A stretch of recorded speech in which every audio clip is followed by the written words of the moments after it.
Your baby has been crying for 3 hours. Your mother-in-law says gas, TikTok says colic, and Google is terrifying you. By the end of this video, you will know what's completely normal, what isn't, and most importantly, when that crying means pick up the phone or head to the ER. Hi, I'm Dr. Aiko. I spent 5 years in pediatric emergency medicine, mom of 2. 10 baby crying myths I need you to stop believing tonight. Myth number 1. You can spoil a newborn. A newborn's brain is still developing the regions needed for self-regulation. They can't self-soothe yet. Picking up your crying baby isn't spoiling. It's building the neural pathways for trust. You cannot spoil a newborn baby. You can only meet their needs. Cry it out builds resilience. Cry it out methods aren't designed for newborns. Period. Sleep experts agree. Wait until at least 4 to 6 months before even considering sleep training. In the newborn period, the evidence strongly supports responsive caregiving. Answering your baby's cry supports healthy development. That's not opinion. Every cry means hunger, if only. A cry can mean tired, overstimulation, too hot, cold, uncomfortable, or just I exist and this is hard. If you just feed them and they're still crying, take a breath. It might not anything you can fix, and that's normal. Formula fixes a fussy baby. I hear this constantly. Aimed at breastfeeding moms, your milk isn't enough. Formula is nutrition, not medicine. If your baby is gaining weight and having wet diapers, your milk is enough. Fussiness is a baby thing, not a feeding failure. Babies cry to manipulate you. This one genuinely harms families.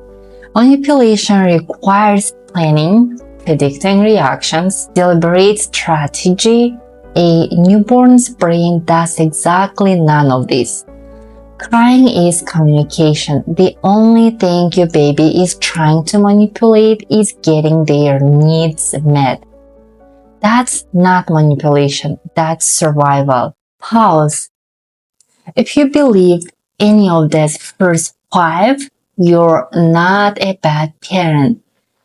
You got bad information, passed through generations, online forums, sometimes even doctors who haven't updated their training. And I know that you're actually doing at 2 a.m. You're scrolling, panicked, trying to remember what the pediatrician said 3 weeks ago at that appointment you barely slept through. So I made you something. It's a free PDF guide, what to do when babies cry.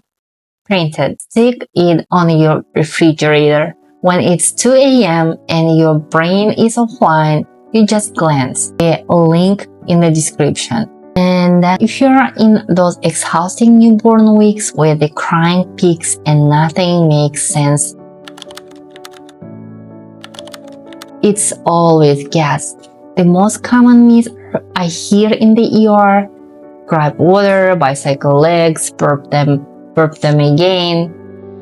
Gas can cause crying, but unexplained crying peaks around 6 weeks, no matter what you do.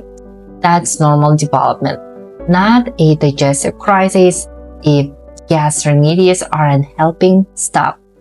You're not missing something. Their crying may just be crying. Responding creates bad habits. The research says the opposite, and it's not even close. Responsive care, picking up your baby when they cry, is linked to stronger attachment and better emotional regulation down the line. You're not building bad habits. You're building trust. Baby comes with stranger equal backbone. No, just no. Sometimes babies are overstimulated by their primary caregiver's stress, smell, or attention. Sometimes a new face is just distracting enough to break the crying cycle. It doesn't mean your baby doesn't love you. Babies are complex, not loyalty tests. A good baby is a quiet baby. I need every parent to hear this. Crying is a sign of a healthy, functioning nervous system. Some babies cry more than others. That's temperament, not a problem. That is concerning is a silent change. A cry that becomes weak, absent, or sounds very different from normal.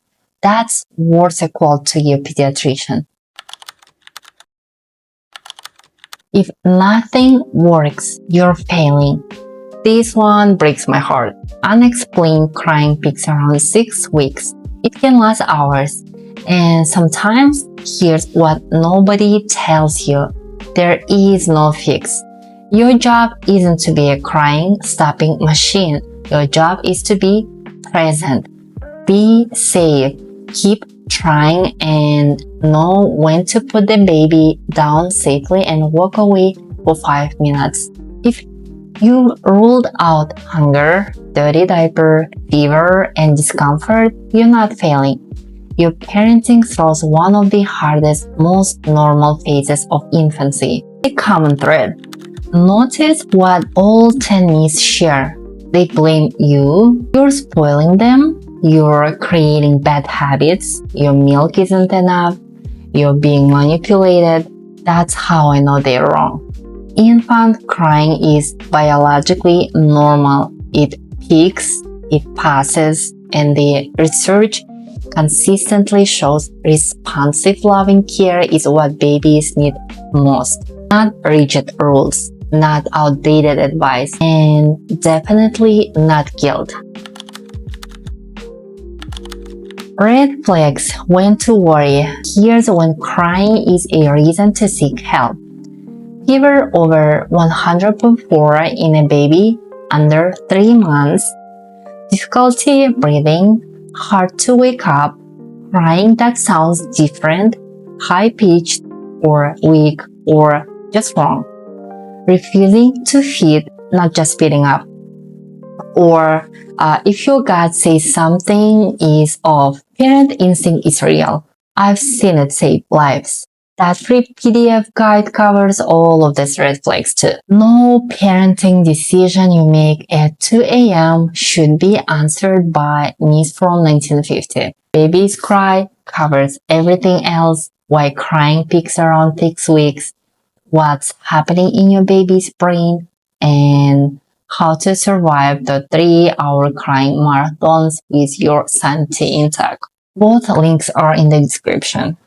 If this helped, please subscribe and hit the bell.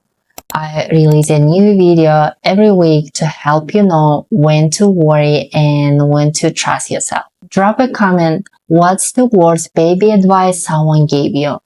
I read everyone. And honestly, some of them might become future videos. See you in the next video.